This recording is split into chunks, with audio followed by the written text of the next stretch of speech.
The first flake of snow fell on Thanksgiving morning, which was a Tuesday that year, not a Thursday. It landed on the back of Silas Croft's hand, a perfect white star against his woolen glove, and melted into a bead of impossible cold. He stared at it as if it were a judgment.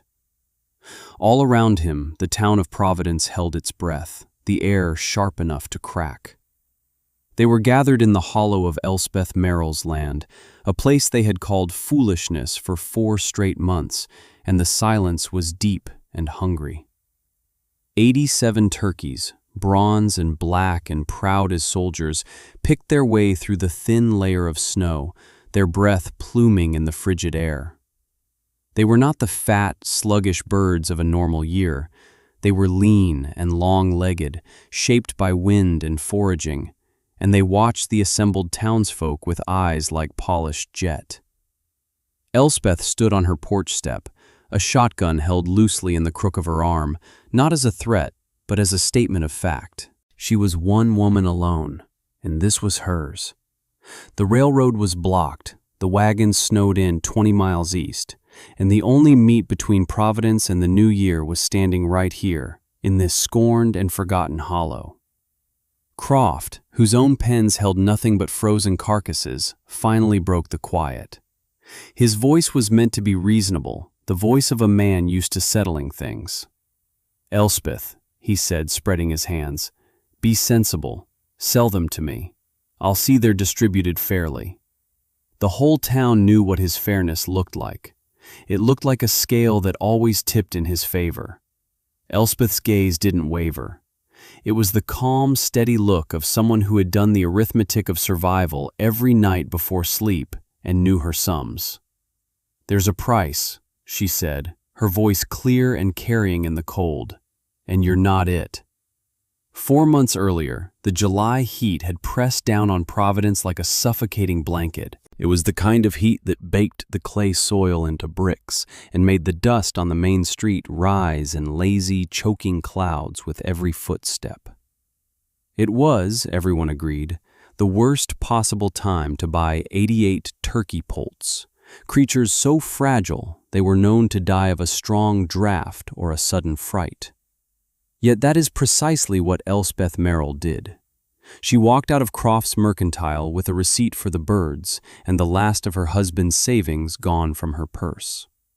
The men on the porch stopped whittling to watch her go. They saw a woman made of little but bone and stubbornness, widowed at 24 by the spring fever and left with 40 acres of the county's meanest land that was mostly rock, thistle, and a deep, shaded hollow everyone said was good for nothing but breeding mosquitoes. "That's a fool's bargain if ever I saw one," muttered Henderson, the blacksmith. "July Poults? They'll be dead by August." Silas Croft himself came to the doorway, wiping his hands on his apron. He smiled a thin, pitying smile. "A woman alone has a hard time of it," he called to her retreating back. "Sometimes a desperate choice feels like the only one." It was condescension dressed as concern, a poison he was known for. He'd already offered to buy her acreage for a pittance, to take the burden off her hands. He had sold her the Poults for next to nothing, because they were the runty, unwanted remainder of a shipment, and he was sure he'd get their cost back, and the land too, when she finally gave in. Elspeth did not turn around. She did not give him the satisfaction of a reply. Being right is its own kind of argument, and she was not yet right. She was only determined. She walked the half-mile back to her small, weathered cabin, the sun beating on her neck, her mind already on the arithmetic. 88 delicate lives, 130 days until Thanksgiving. A ledger of hope against a mountain of doubt. The town's laughter followed her, a dry, rustling sound like corn husks in a wind. They called it Elspeth's Folly, and the name stuck. The Poults arrived the next day on the mail wagon, crated and cheeping, a frantic, high-pitched sound of pure vulnerability. The driver, a boy no older than 17, dumped the crates by her gate with a shrug. "Croft said to tell you there's no refunds," he said, not unkindly, just stating a fact. Elspeth looked at the mass of tiny, trembling bodies. They were pathetic. Some were barely larger than sparrows, their down patchy. Henderson was right. A strong wind could carry them away. But Elspeth had something the others had forgotten or never known. She had the hollow. While the rest of the county baked, her hollow, fed by a deep, cold spring that trickled from a fissure in the rock, stayed cool. Tall oaks and sycamores formed a dense canopy, and the air beneath them was always 10 degrees cooler, damp and smelling of moss and wet stone. It was this that she had wagered on, not on the birds, but on the land. She had spent weeks clearing the underbrush, fencing the perimeter with salvaged wire and felled saplings, and building low, simple roosts from scavenged lumber. Her hands, once soft, were now calloused and cross-hatched with 100 tiny cuts. She worked from before the sun rose until long after it set, fueled by a quiet, burning resolve. As she began transferring the Poults from the hot wooden crates into the cool, shaded pen, her nearest neighbor, Mrs. Vogel, appeared at the fence line. An old German woman, with eyes as pale as a winter sky and hands gnarled like oak roots. She had lived on her 80 acres for 40 years and spoke to the land more than she did to people. She watched Elspeth for a long time, her face unreadable. The town's mockery was a solid thing, a wall between Elspeth and everyone else, and she expected no different from the old woman. Finally, Mrs. Vogel spoke, her voice thick with the accent of her homeland. "They say you buy trouble." Elspeth didn't stop her work, gently herding a stray Poult back toward the water trough. Trouble was all Mr. Croft was selling. Mrs. Vogel nodded slowly, her eyes scanning the hollow, the shade, the trickle of spring water. She saw not what the town saw, a foolish woman wasting her money, but the logic of the place itself. She saw the canopy of leaves that would shield the young birds from the hawk's eye and the worst of the sun. She saw the damp earth that would be rich with insects. She saw the cool water that would keep the fever from them. "The land has its own clock," the old woman said, more to herself than to Elspeth. "A wise farmer does not look at the calendar in the kitchen. A wise farmer learns to tell the land's time." She pointed a crooked finger at the flock. "They are weak now, but this place is strong for them. You listen to it. It will tell you what they need." It was the first kind word, the first hint of validation Elspeth had received. It was a gift, and she held it like one.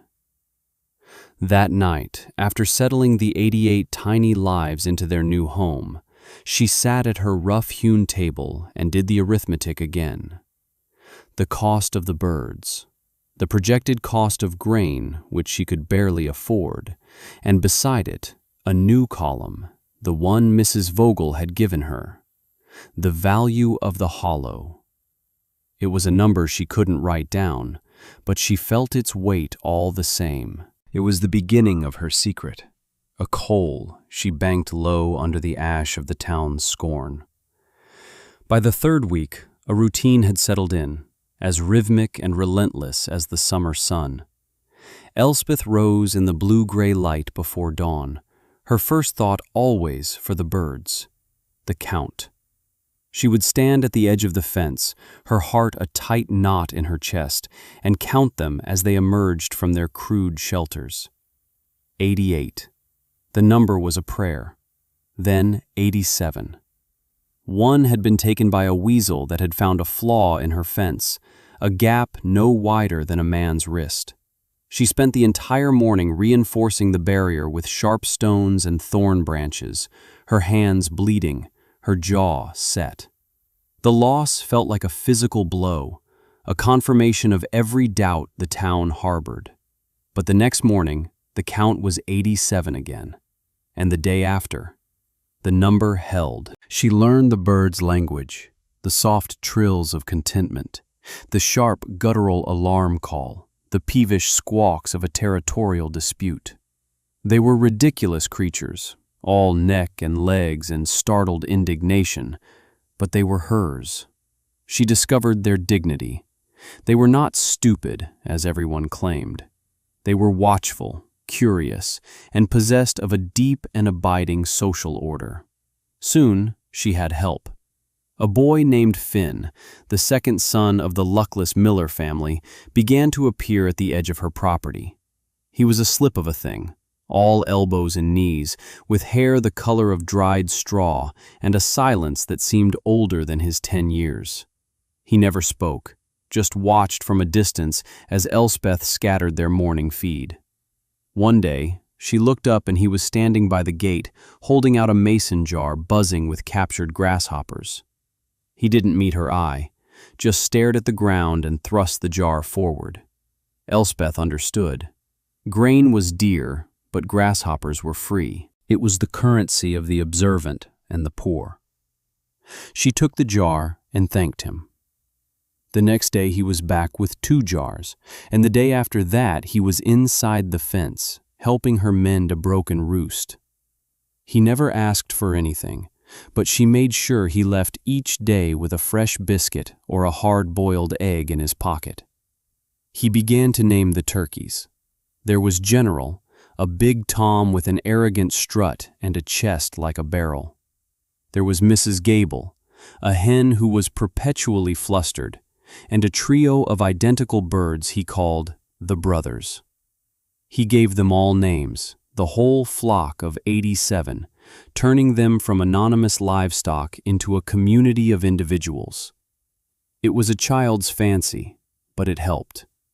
It made the work feel less like a desperate gamble and more like a stewardship. Together, they followed Mrs. Vogel's advice.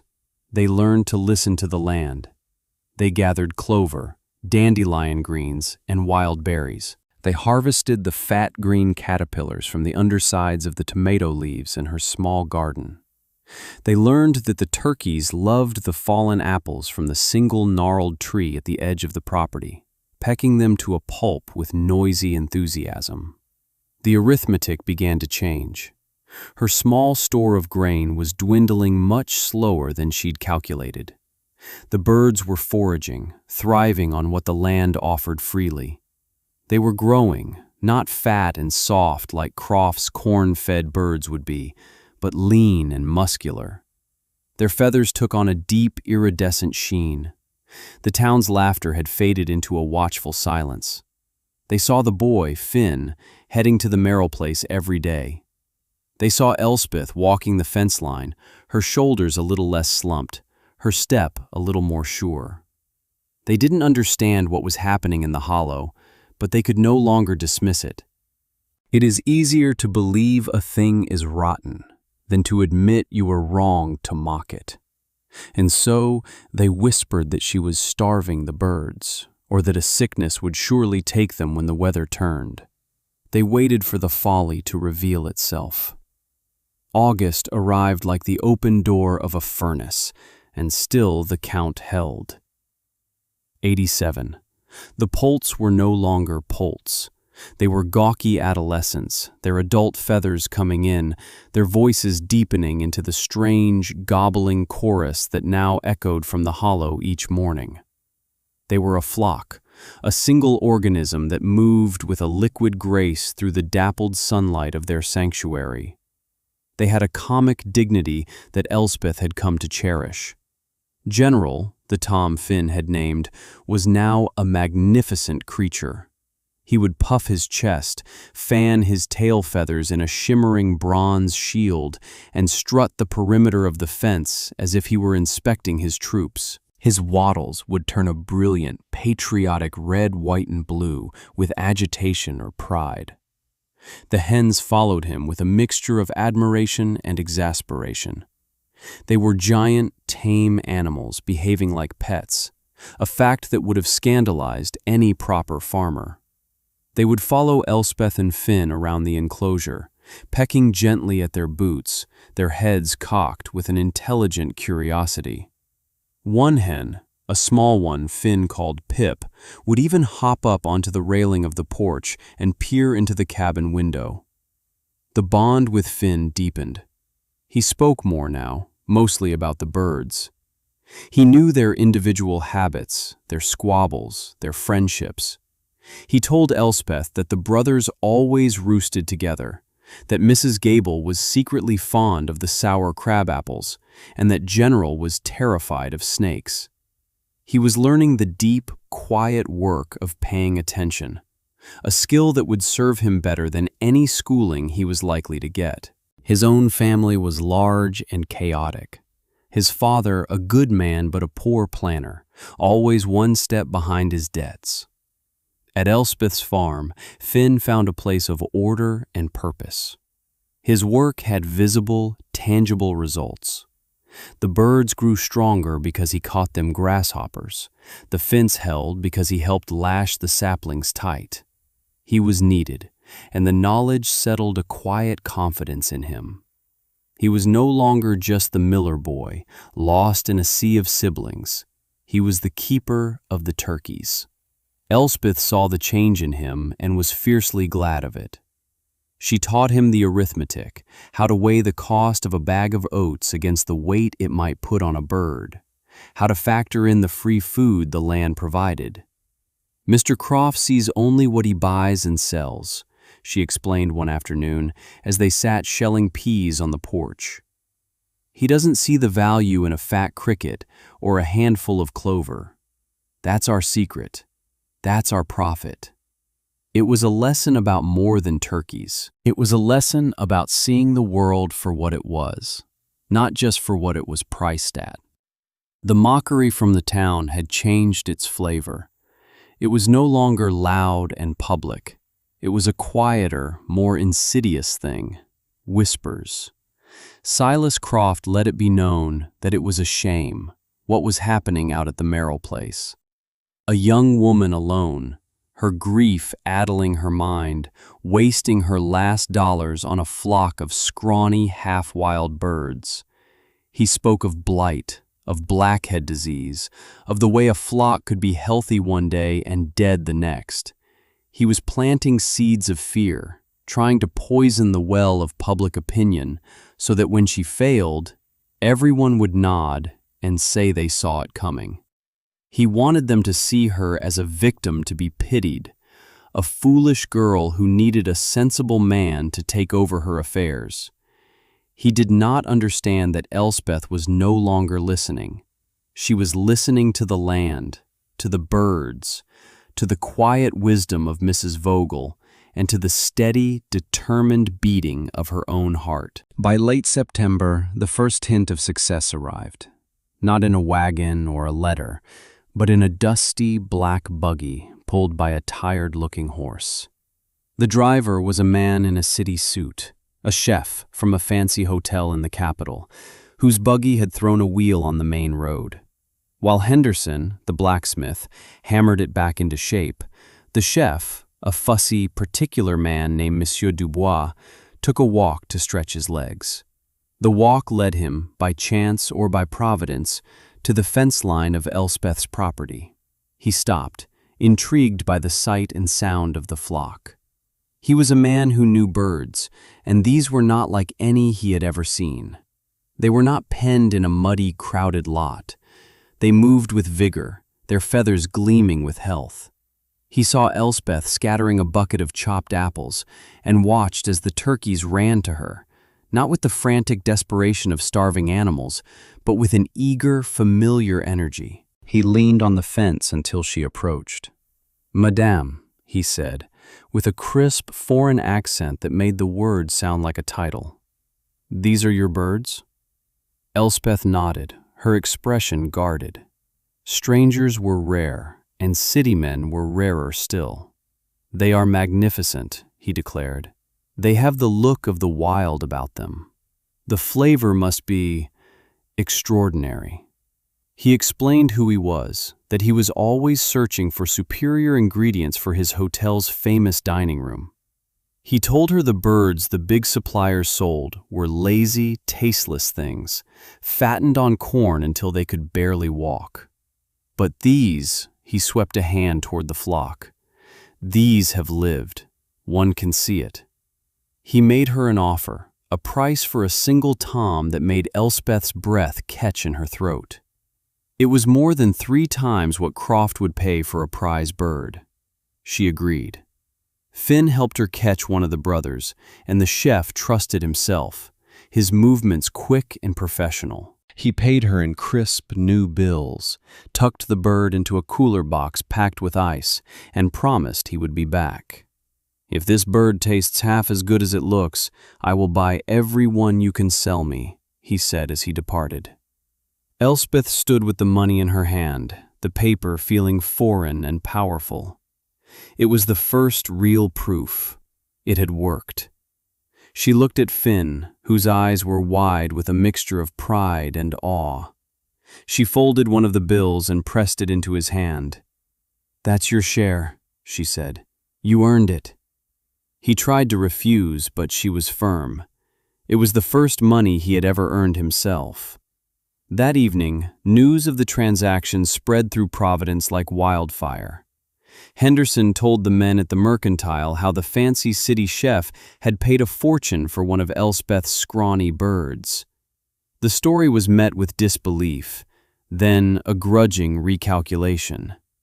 Silas Croft, when he heard it, felt a knot of anger tighten in his gut. It was not supposed to happen this way. She was supposed to fail. He had counted on it, had built his plans around it. He walked out to her property the next day, his manner oozing false warmth. "I hear you had some luck, Elspeth," he said, leaning on the gate she did not open for him. "A city fellow with more money than sense, I suppose. Don't you go getting ideas. A thing's only worth what others will pay. One sale doesn't make a market." He was trying to reassert his control, to define her reality for her. "I know what they're worth," Elspeth said, her voice quiet but unyielding. She was looking past him, at her flock, at the hollow that had saved them, and him. He was just a man with a loud voice. She had the truth on her side. October bled into November, and the world turned gold and russet. The air grew crisp, carrying the scent of wood smoke and decaying leaves. The turkeys were fully grown now, heavy and sleek. Elspeth and Finn had taken to letting them out of the hollow to forage in the harvested cornfield on the far side of her property, where they gleaned fallen kernels and grew fat on the land's leftovers. The town's attitude had completed its long, slow turn from mockery to envy. No one called it Elspeth's folly anymore. Now, when she went to the Mercantile for supplies, there was a new kind of silence. Men would nod to her, a gesture of respect that had been absent before. Women would ask after her flock with a tone of casual interest that failed to hide their intense curiosity. They wanted to know her secret.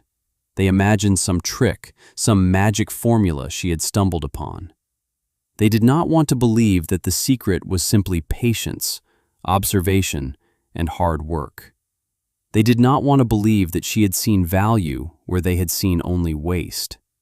Her success was a quiet rebuke to them all, and they resented it even as they began to admire it. Silas Croft's resentment was not quiet. It was a cold, simmering thing. He saw his own plans for her land slipping away. More than that, he saw a challenge to his authority. He was the one who set the prices, who determined the value of a man's labor or a season's crop. For a lone woman to create something of value outside his system was an affront. He began to watch her. His wagon would pass her property more often than it needed to, his eyes scanning the flock, counting, assessing. He was doing his own arithmetic now, and he did not like the answer it gave him. Elspeth felt his gaze like a physical weight. She kept her success banked low, like that first coal of hope. she did not boast. When people asked how many birds she expected to have for Thanksgiving, she would just smile and say, "Enough." She sold 2 more to Monsieur Dubois, who made a special trip back as promised and paid in cash, his praise for the first bird lavish and sincere. She used the money to buy flour, sugar, salt, and winter oats, stocking her pantry against the coming cold. She bought Finn a new pair of sturdy boots, his old ones held together with string. The boy's pride was a fierce and beautiful thing to witness. Mrs. Vogel watched it all with a quiet, knowing smile. She'd taken to bringing Elspeth fresh-baked bread or a jar of her potent dandelion wine. They would sit on the porch in the fading afternoon light, the old woman's wisdom a comforting presence. "The sky is too clear," Mrs. Vogel said one evening looking west. The sunset was a spectacular, cloudless blaze of orange and purple. The old ones say a beautiful sunset in a dry autumn means a hard winter is listening at the door. She looked at Elspeth. "You have enough feed stored?" Elspeth nodded. "I think so." "Good," the old woman said. "When a hard time comes, it is not the strongest who survive. It is the one who is ready." The words hung in the cooling air, a quiet foreshadowing of the trial to come. Elspeth felt a chill that had nothing to do with the evening air. She began to do her arithmetic again, not just for profit, but for survival. She counted the days, the birds, the sacks of oats, the jars of preserved vegetables in her cellar. She was one person alone, and winter was listening at the door. The first storm came 2 weeks before Thanksgiving, a week earlier than the oldest almanacs would have predicted. It arrived not as a gentle dusting of snow, but as a furious, white-out blizzard that descended without warning in the middle of the night. Elspeth was woken by the sound of the wind, a high, screaming howl that rattled the window panes in their frames. She rushed out into the maelstrom, a lantern in her hand, the light a feeble, swirling glow in the chaos. The turkeys, panicked by the wind and the driving snow, were huddled against the fence, their feathers crusted with ice. Working with a frantic energy born of terror, she and Finn, who had seen the storm coming and had refused to go home, managed to herd the entire flock into the large, sturdy coop she had spent the last month finishing. They fought the wind and the blinding snow for what felt like hours, their faces numb, their fingers stiff with cold, until the last of the 87 birds was safe inside. They barred the door against the storm and stumbled back to the cabin, collapsing in front of the stove, shivering and exhausted. The blizzard raged for 2 solid days. Snow piled in enormous drifts, burying fences and obliterating roads. The world was reduced to the 4 walls of Elspeth's cabin and the howling white emptiness outside. When the storm finally broke on the 3rd day, the sun rose on a landscape transformed, silent, and impossibly white. The town of Providence was completely cut off. The telegraph lines were down. The railway tracks to the east were buried under 10-foot drifts. No wagons could get in or out. A sudden, deep, and brutal winter had locked them in its grip. Panic, at first, was a quiet, creeping thing. People assumed the tracks would be cleared in a day or 2. But a second, smaller storm followed the first, and the cold deepened. A merciless, bone-aching cold that froze the river solid and cracked the trunks of ancient oaks. The town's supplies began to dwindle. The mercantile stock of flour and salted meat ran low. And then came the realization that shattered the community's holiday spirit. The Thanksgiving turkeys, hundreds of them, ordered from farms further east, were stranded on a train 20 miles away, with no hope of reaching them. There would be no Thanksgiving feast. It was a small thing in the grand scheme of survival, but it felt like a final, crushing blow. The town's mood soured, turning grim and fearful. The men who had laughed at Elspeth's folly now stood in silent, anxious groups, their bravado gone, replaced by the hollow-eyed look of men who could not provide for their families. Silas Croft was the hardest hit. He had a contract to supply not only the town, but several outlying settlements. His own small flock of corn-fed birds, kept in a drafty, poorly built pen, had been decimated by the sudden cold. More than half had frozen to death. The rest were sickly. His reputation and his finances were ruined in a single stroke. The fortune inversion was complete. The woman who had been mocked for her foolishness was now the only person in the county with a healthy, thriving flock of birds. The land that had been scorned as useless had sheltered and saved them. Elspeth Merrill, the poor widow with her 87 scrawny turkeys, was suddenly the wealthiest person in town, her capital measured not in dollars, but in meat and survival. The morning of the town gathering, Elspeth rose before dawn. The cold was so intense that the air seemed to crystallize in her lungs. She looked out at the silent, snow-covered world and felt the weight of what was to come.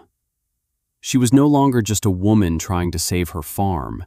She was the holder of the town's hope and its resentment. She knew Croft would come. He would not accept his ruin gracefully. He would try to take what she had built. She took down her late husband's shotgun, checked that it was loaded, and leaned it by the door. Not to use, but to hold. It was a symbol of her resolve. Finn arrived as the sun was rising, his face pinched with cold and worry.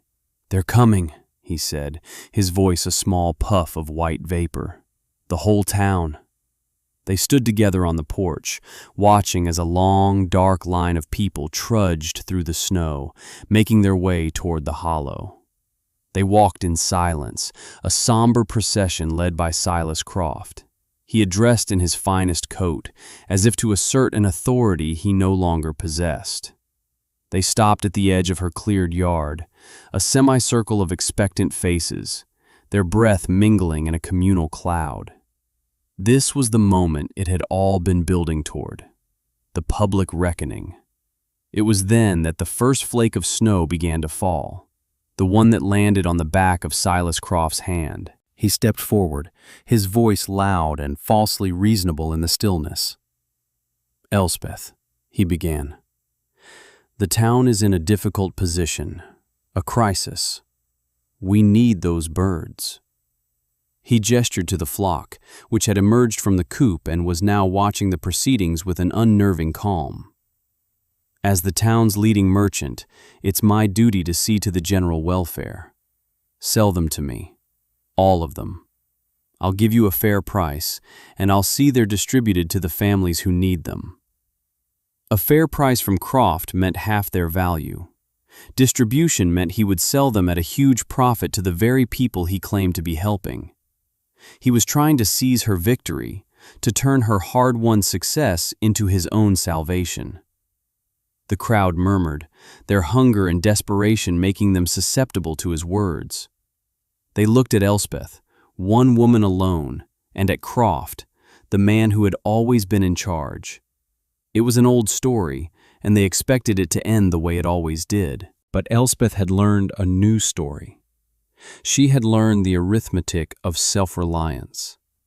She stepped forward, the shotgun now held loosely in the crook of her arm. "No," she said. The word was not loud, but it cut through the cold air with the force of a hammer strike. Croft's face tightened. "Now don't be foolish, girl. This is an emergency. The town council will back me. We can confiscate them if we have to, for the public good."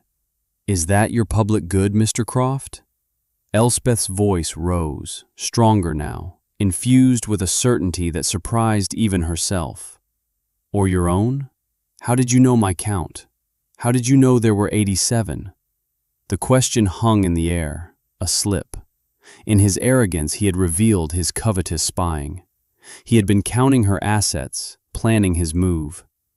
The crowd shifted, a subtle ripple of unease. They saw it then. the greed laid bare beneath the thin veil of civic duty. Elspeth's gaze swept over the faces of her neighbors, the same people who had mocked her, pitied her, and whispered about her. "There's a price," she said again, "and you're not it." She turned away from Croft, addressing the town directly. "But there will be turkey for Thanksgiving." The silence that followed was of a different quality now. It was not hungry or tense, but filled with a dawning, hesitant hope. Elspeth looked at the faces before her, the Millers, Finn's family, looking thin and worried. Henderson, the blacksmith, his big hands clenched. The young preacher and his wife, their faces pale with anxiety. These were not her enemies. They were her community, a community that had misjudged her, but was now looking to her for its salvation. She could have exploited their desperation. She could have named a price so high it would have made her rich and indebted them to her for years. She could have had her revenge, serving it cold and sharp as the winter air. The arithmetic of greed was simple and tempting, but she had been doing a different kind of math all along, the math of enough. She took a deep breath. "The price is what Monsieur Dubois paid me," she announced.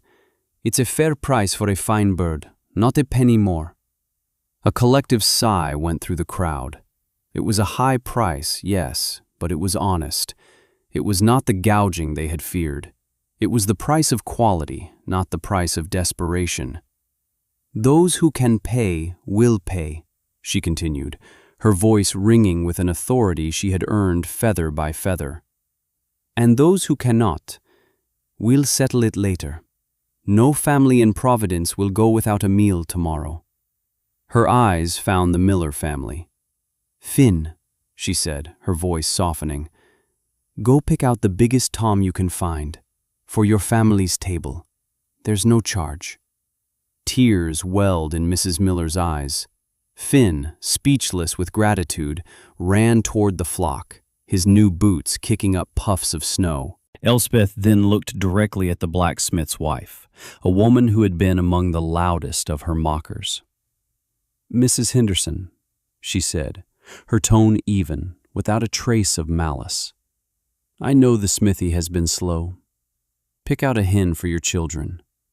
The woman flushed, a wave of shame and gratitude warring on her face. She could only nod, unable to speak. One by one, the families came forward. Those with cash paid it, pressing the bills into her hand with a quiet, "Thank you." Those without gave their word, and she wrote their names in a small ledger with a steady hand. It was not a charity. It was a compact. She was trusting them, and in doing so, she was binding the broken town back together. Silas Croft stood alone, bypassed and ignored. His power, which had always been rooted in his control of money and supply, had vanished. He was just a cold man in a fine coat, watching his world be remade without him. He turned without another word and stalked away, his figure shrinking against the vast, white landscape. A man undone by his own greed. By midday, the work was done. The yard was filled with the sounds of neighbors helping neighbors, sharing tools and trading advice on how to best roast the magnificent birds. The air of despair was gone, replaced by a bustling, cheerful sense of shared purpose. Elspeth had not just sold them food, she had given them back their Thanksgiving. Thanksgiving morning dawned clear and cold. For the first time in days, the sun shone with a brilliant, watery light, making the snow-covered world glitter. A gentle plume of wood smoke rose from every chimney in Providence, each one carrying the same savory, impossible aroma of roasting turkey. The whole town was scented with gratitude. Elspeth stood on her porch, watching the light change on the snow. The hollow was quieter now, home to the small flock she had kept back for herself, for Mrs. Vogel, and for breeding in the spring. Her future was secure, etched not in a bank ledger, but in the living, breathing reality of her flock and the land that sustained them. She had faced down the town's scorn, a brutal winter and a greedy man, and she had won. But the victory did not feel like a triumph over others. It felt like a quiet affirmation of her own worth, her own vision. She had proven not that they were wrong, but that she was right. Mrs. Vogel trudged through the snow, carrying a cloth-wrapped bundle that smelled of warm bread and spices. She handed it to Elspeth and sat beside her on the top step of the porch, the two women looking out at the peaceful scene. They sat in a comfortable silence for a long time, the silence of shared understanding. "A hard winter," the old woman said at last. "But the hollow was ready." Elspeth nodded, a small smile touching her lips. She thought of the months of back-breaking work, the calloused hands, the sleepless nights spent doing the arithmetic of hope and fear. She thought of Finn's quiet companionship and the ridiculous, dignified strut of a turkey named General. She thought of how it felt to be underestimated and how it felt to be proven right. "The land has its own clock," Elspeth said, the words feeling true and solid on her tongue. "You just have to learn how to tell its time." Mrs. Vogel placed a gnarled hand on Elspeth's arm, her pale eyes full of a deep, abiding warmth. "No, child," she said, her voice gentle. "The land knew its clock. You just listened." And in the quiet of that Thanksgiving morning, surrounded by the peace she had built with her own two hands, Elspeth Merrill knew that was the whole of the secret. It was not in the buying or the selling, not in the profit or the loss. It was in the listening. It always had been.